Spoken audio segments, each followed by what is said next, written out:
देखिए, एक बार हम लोग के पास में 21 और 22 पे बात करने जा रहे हैं। देखिए एक्स, वाई, ज़ेड डब्ल्यू और P matrices are of the order 2 cross n, 3 cross k, 2 cross p n n cross 3, P cross k respectively. Choose the correct answer in the exercise 21 and 22।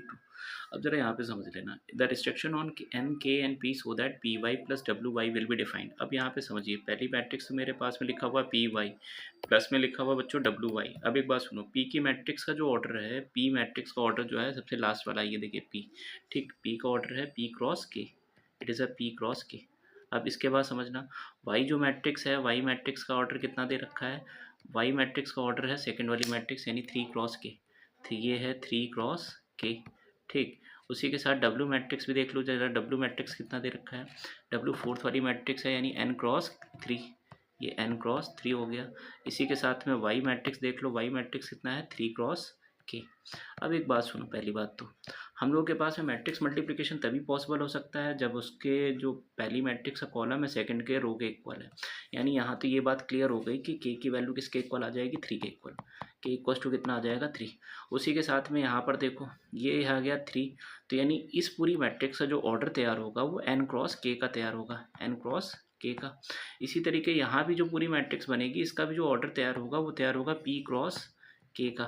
अब एक बात सुनो बच्चों, हम लोग के पास में ये मैट्रिक्स और ये मैट्रिक्स पूरी ऐड हो रही है, तो ऑब्वियस सी बात है कि पी क्रॉस ए और एन क्रॉस के, यानी ये मैट्रिक्स और ये मैट्रिक्स का ऑर्डर सेम होना पड़ेगा।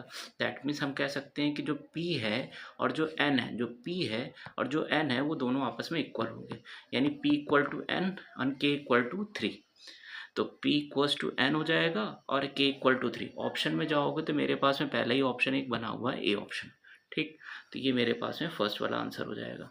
अब इसी के साथ मेरे पास में एक दूसरा क्वेश्चन कह रखा है if N were equal to P, N और पी आपस में इक्वल है तो 7x माइनस 5z का ऑर्डर क्या होगा, the order of the matrix of 7x 5z। ये 21 का मैंने आपको आंसर कर दिया है।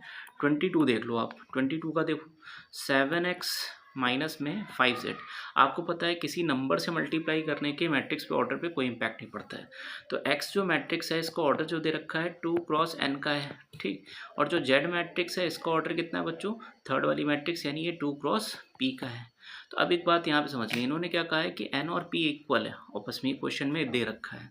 तो हम लोग को एडिशन सब्ट्रैक्शन जब पॉसिबल होगा तो फाइनली जो मैट्रिक्स तैयार होगी आइदर वो 2 क्रॉस n हो जाए या फिर 2 क्रॉस p हो जाए, बिकॉज क्योंकि n और p आपस में इक्वल है। तो इनके अकॉर्डिंग जो आंसर इसमें गिवन है वो मेरे पास में 2 क्रॉस n गिवन है, तो 22 का हो जाएगा बी ऑप्शन।